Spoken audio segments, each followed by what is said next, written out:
ఒక్కరోజు అన్న మీద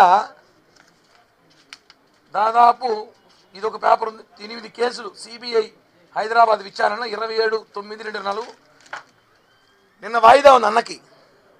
అన్న తిరుమల పెద్ద డుమా కొట్టేశాడు. వాస్తవం ఇది.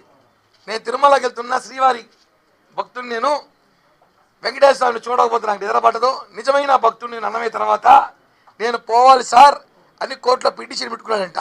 27వ తేదీ వాయిదాకి రాలేను, నేను నడిచి తిరుమలకి వెళ్ళి దర్శనం చేసుకొని ఈసారి వాయిదాకి వస్తానని చెప్పి డుమ్మా కొట్టి అందరికి చెవులో పువ్వు పెట్టి బిస్కెట్ ఇచ్చాడు అన్న.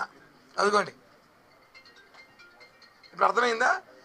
ఆయన డుమ్మా కొట్టాడు, వెంకటేశ్వర స్వామిని వాడుకున్నాడు. ఆయన కోర్టులో కేసులు తప్పించుకోవడానికి, అన్న పబ్జీ ఆడుకోవడానికి నిన్న డుమ్మా కొట్టాడు. అది వాస్తవం.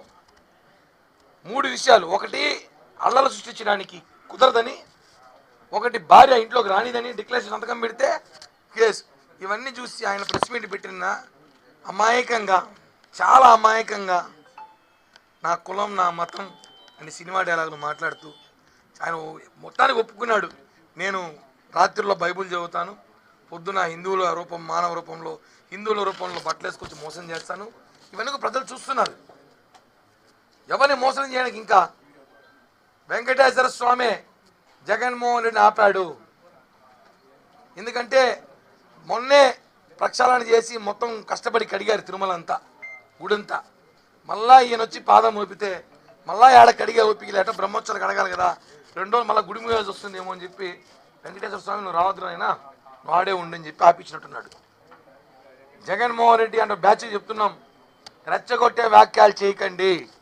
నిన్న తిరుపతి టీటీడీ మాజీ చైర్మన్ కరుణాకర్ రెడ్డి గారు కూడా మాట్లాడుతూ డిక్లరేషన్ ఫాము మీరు అడిగితే మేము ఇవ్వాలా అన్నాడు. మేము అడిగితే కాదు, భక్తులు అడుగుతారు, మీరు ఇస్తారో లేదో మళ్ళా ఇవ్వాల్సిన అవసరం అయితే ఉంది అని చెప్పినాం. మేము ఇవ్వము అని రెచ్చగొట్టారు. అంటే ఏంటి? హిందువుల్ని రెచ్చగొట్టి, కూటమి నేతలను రెచ్చగొట్టి వీళ్ళు రోడ్డుపైకి వచ్చి గొడవలు చేస్తే, జగన్మోహన్ రెడ్డికి అడ్డుకుంటే రాళ్ళు వేస్తే, సోడా బాటిల్ వేస్తే, కోడిగుడ్లు కిరణ్ రాయలు కోడిగుడ్లు వేస్తే కేసు పెడదాము అని ఆ ప్రయత్నంలో ఆలోచించారేమో. రెచ్చగొట్టకండి. మీరు మాట్లాడేటప్పుడు ఒకసారి తెలుసుకోండి. జగన్మోహన్ రెడ్డి గారు డుమ్మా కొట్టడానికి 3 కారణాలు ఉన్నాయి. 1 భార్యకు భయపడి, 2 కోర్టులో పిటిషన్ వేసి తప్పించుకున్నాడు, 3 పవన్ కళ్యాణ్ గారు తీసుకున్న స్ట్రాటజిక్స్కి ఆయన ఎక్కడైతే గొడవలు జరుగుతుందో తెలిసే అల్లర్లు సృష్టించడం చేస్తున్నారు. కాబట్టి దయచేసి మీరెవరో కూడా ఆందోళన చేయదని పవన్ కళ్యాణ్ గారు చెప్పారు. కాబట్టి నిన్నటి దినం